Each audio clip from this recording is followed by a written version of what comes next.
What's up, everybody? Welcome to Season 1, Episode 3 of Zooming In. Today, I have a great opportunity to do a little bit of a crossover interview with a person in the craft beer industry, and B, a Habs fan, who I found out once I reached out to them that they were Habs fans, even though they have a craft brewery in the Toronto area. So, Billy, welcome. Hey, thank you for having me. It's going to be fun.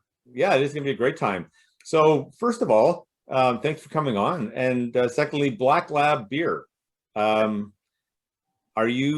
it your company from the very start? Yeah, it was my wife at the time, the two of us who started it. We're still both obviously involved, split the business 50-50 down the middle. So yeah, we're the owners. All right. And are you also the brewmaster? No, I'm not. One thing I'm very good at is knowing what I don't know. And Okay. I hired a brewmaster who is top notch. He's one of those artists where if you give him a blank canvas, he can create magic, and that's what he's done. Yeah, and then like our love of craft beer on the West Coast is there's so many like that, and I mean you just don't know where to start sometimes when you go to a liquor store and just start looking at the creativity that craft beer has brought to the table. It's pretty amazing. You can get just about anything nowadays. I think a couple of years ago, craft beer industry, at least here in Ontario, went off the rails a little bit, just throwing any kind of adjunct they could find into a beer. We've pretty much stayed true to ourselves and stayed on brand. We're trying to make really great craft beer, not get too experimental, but really focus on what we're doing and make sure we're doing it right. Right. So before we get to the Habs and the Leafs, if once you guys are allowed to leave your houses and get back to life as normal, or even just sit on a patio and have a beer, where are you located, and do you have food options at your location? Well, yeah. So we're located at 818 Eastern Avenue. That's on the Leslieville side of Toronto, eastern side of Toronto. Okay. We do not do food because we are a dog-friendly brewery. We're named Black Lab because I have a Black Lab here beside me. Awesome. We built this brewery because I love craft beer and I love my dog. I just wanted a place to be able to do both. So we're always packed with dogs. We've got a tap room that's about 120. So a fairly large tap room and a beer garden, again, once we're allowed to open again. Yeah. We don't do food, but we do have pop-ups every weekend. So every Friday, Saturday, and Sunday, we bring in a local vendor. Okay. Always something cool and different. We've had Sri Lankan food. We've done full pig roasts. We've done all kinds of things. That sounds awesome. And I think it's the same way where you are too. Because we don't do food, we also allow you to bring in your own food. So come on down, order a pizza from one of the local pizza places, or just bring a picnic with you. We're cool with that. That's awesome. That's great. So I encourage everyone who watches this to pop down when you guys are allowed to get out and about more often. That's awesome. So Leafs Habs, I would consider the Habs a pretty long-suffering fan base. I mean, 1993 is a long time away, and we haven't seen each other in a playoff series since 1979, which seems ridiculous. So how do you feel about it? Are you excited? Do you like the rivalry? Do you not like that rivalry? How do you feel? I love the rivalry, especially living here in Toronto, and I'm proudly wearing my Habs jersey. I don't mind it at all. I love the ribbing I get. Yeah, Montreal's probably had a bit of a rougher go lately than Toronto has, maybe the past 6-7 years. Definitely recently, yeah. Yeah, notwithstanding that Boston series that the Leafs just tanked it on. Yeah. But yeah, I'm really excited for it. I think I'm split though. I really like the North Division. I love seeing Connor McDavid 8 times this year. I love that kind of thing. But we miss Sidney Crosby, we miss Ovechkin. The biggest thing I think is that only one of our northern teams can make it to the Final Four. Right. In a normal year, maybe both teams could have made it, maybe 3.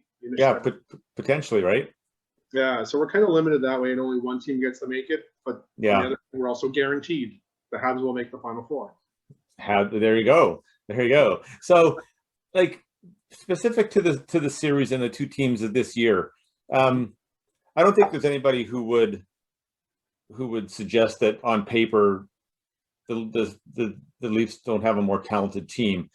That doesn't mean I'm even 100% certain they're going to win. I picked the Leafs in 7, which kind of, when you say 7, you're saying it's a toss-up, right?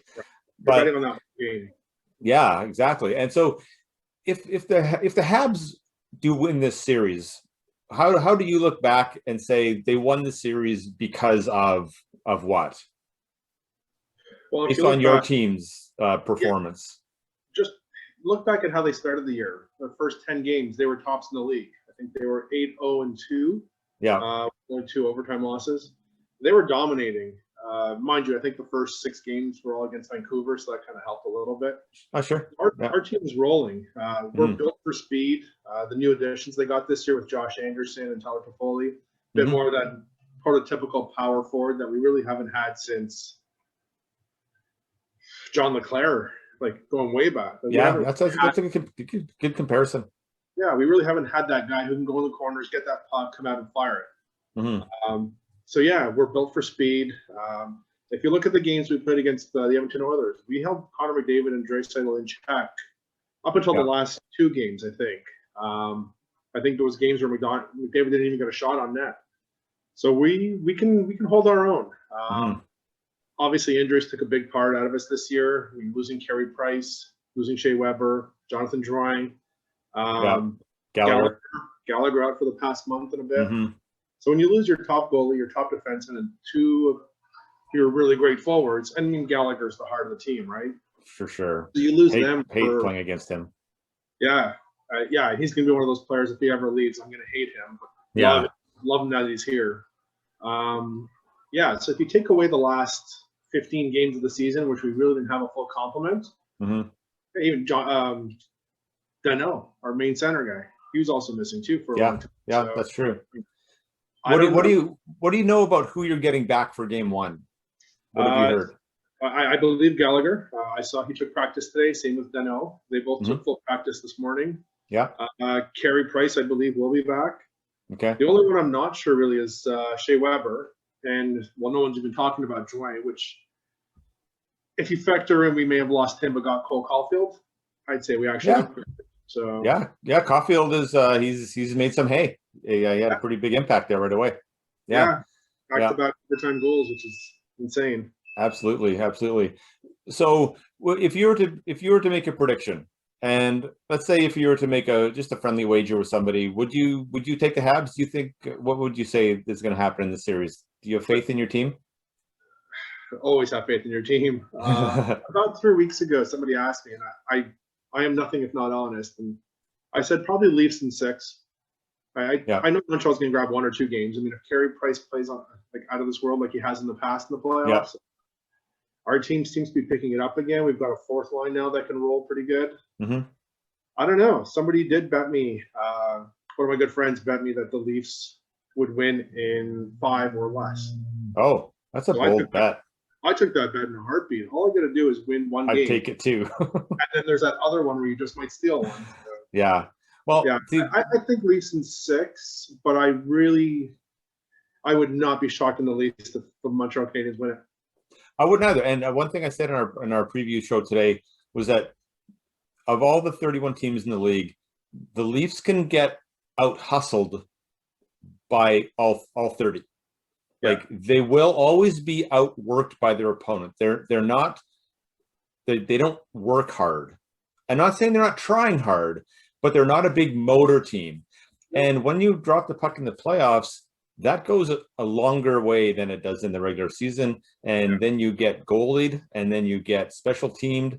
And man, like this is too close of a series for me to put like any confidence on the Leafs, like in the sense like 5 or less or something like that.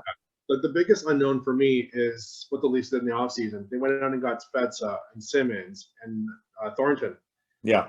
Those guys probably coasted all year. And these guys are known playoff performers. So what are they going to do this playoffs? Are they going to ratchet it up and carry the Leafs on their backs? I can see that happening too, right? Good point.